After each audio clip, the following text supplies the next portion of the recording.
And I grabbed some of my clothes, a bunch of them, in a bag and took off for Halifax, Nova Scotia. I was just before my 17th birthday. In 1985, Mom asked me to come back home to see her. She was 72 years old the next time I seen her. And I'm a tough guy too.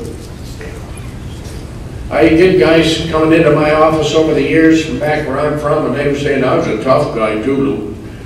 You know, thanks, sweetie. And you don't become tough by fighting. I look around here this weekend, and there's not a doubt in my mind that 99% of the men in here can beat the hell out of me, but that don't mean you're tough. That just means you can beat me. We'll find out how tough you are when you go out there and face life on life's terms.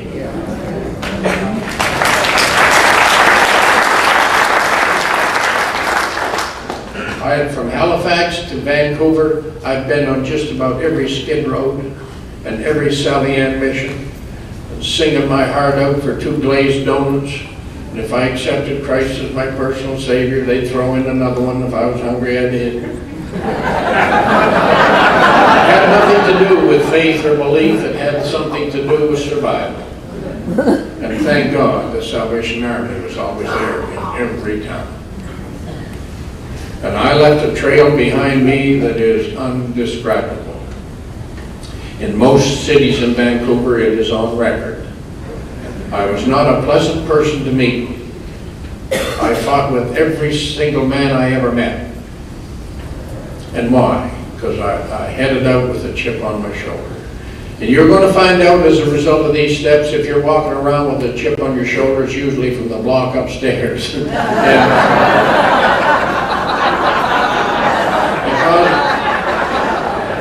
For most of us, our thinking was just like cement, well mixed and firmly set. And all of a sudden, you know, I was the person who loved to sing. I loved to sing. The Legions, the Army, Navy, I loved to sing in the clubs, them old country and western songs. I was in Vancouver. I was singing with this fella. And then I met a friend of his, and at a beer parlor in the Skid Road, he said, come on, I'm going to take you up. He said, I know somebody I want you to meet. And he took us up to this house where this lady had just been evicted from a house with 4 kids and had just moved into this other one about 3 doors down that day. And we went up the stairs, and she seen him, and he was drunk.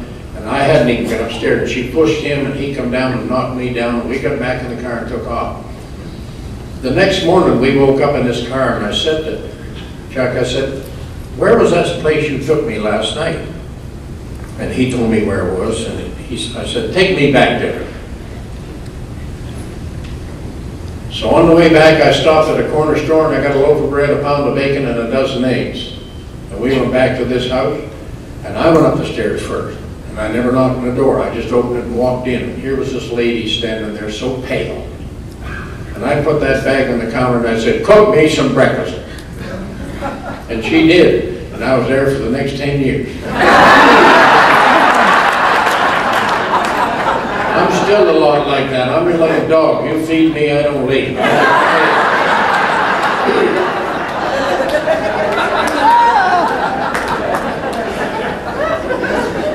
You know, we wound up with 6 kids, 2 more. I have 6 children, 15 grandchildren, 5 great-grandchildren.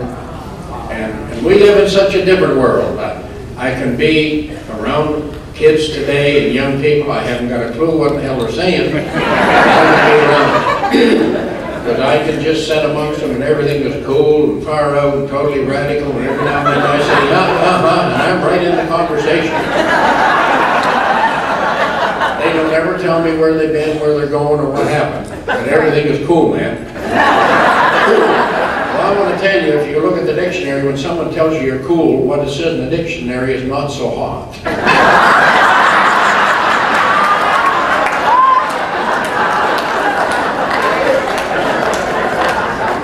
You know, we came to this fellowship, and for many years never knew why it all happened. You know, it's like the guy that died and went to heaven.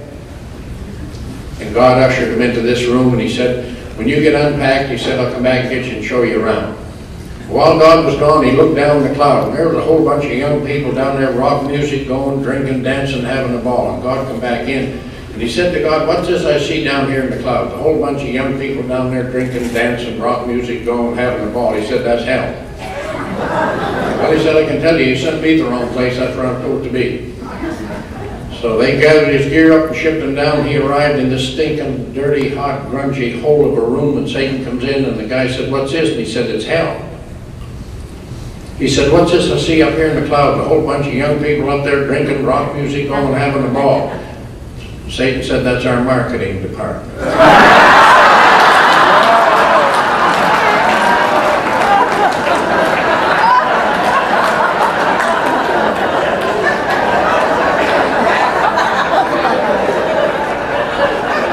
Didn't Charlie Pride say the crystal chandeliers light up the paintings on your wall, the marble statuettes are standing stately in the hall? That's the dream that we live. That is not reality. Outward appearances is not inward reality at all. I put that woman and those kids through an absolute hell.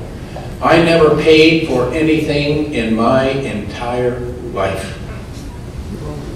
Repossessions, unbelievable. Buy a new stove, repossess it. Buy a new front room furniture, repossess it. That was the story of my life. I have no idea how many times Winnie and I split up. And when I did, I always went back downtown to where I was comfortable in the Skid Row.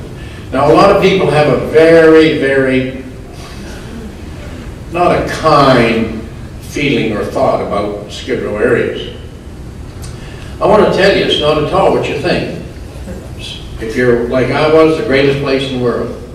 Family don't bug you, kids don't bug you, creditors don't bug you, wives don't bug you. Nobody knows nothing down there. They're all in the same boat. If rain was made elastic, they wouldn't have nothing like a jock strap for a mosquito. They just don't know nothing. So it's a great place to be. Last time we sped up, I went back down to the Salvation Army, and then November the 15th of 1963, I got thrown out of the Rainier Hotel on the Skid Row for what I pray to God was my last run. And I was beat beyond description, blood all over. And I got back up to where Winnie and the kids were living, and this was 6 weeks before Christmas. And how I got there, I don't know. But I knocked on the door, and she opened the door, and she said, what are you doing here? And I never said nothing. I just walked right by her into the house, and I hadn't been there for a while. But she always asked stupid questions. What are you doing here? How would I know what I was doing here? I was just hoping she didn't ask me, how did you get here? Because you know the answers that we give. And to us, they are totally sensible. When you're gone for like 10 days and you come home, where you been? Nowhere. What was you doing? Nothing. Who was you with? Nobody. Well, you can't do nothing to be with nobody for 10 days. I could.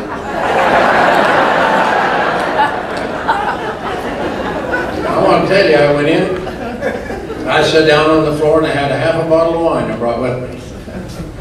And I want to tell you the situation we were in. In them days in British Columbia where I lived, they could repossess everything in the house except the beds that the children slept on. They can't do that today. It has changed. The lights were shut off, the hydro. The phone was disconnected. And Winnie was cooking on a Coleman camp stove, whatever she had to feed the children. And Einstein returned. The next morning, I woke up and I have no idea where I ever heard of Alcoholics Anonymous. I don't ever recall hearing the name. I never knew anybody that was in it. But I said to Winnie, I said, what's the number of Alcoholics Anonymous? And you never heard Winnie swear in your life, but she did that day. If you want the GD number, she said, you look it up. And that's the most she'd said to me in months, and I thought, she's thinking of reconciliation already.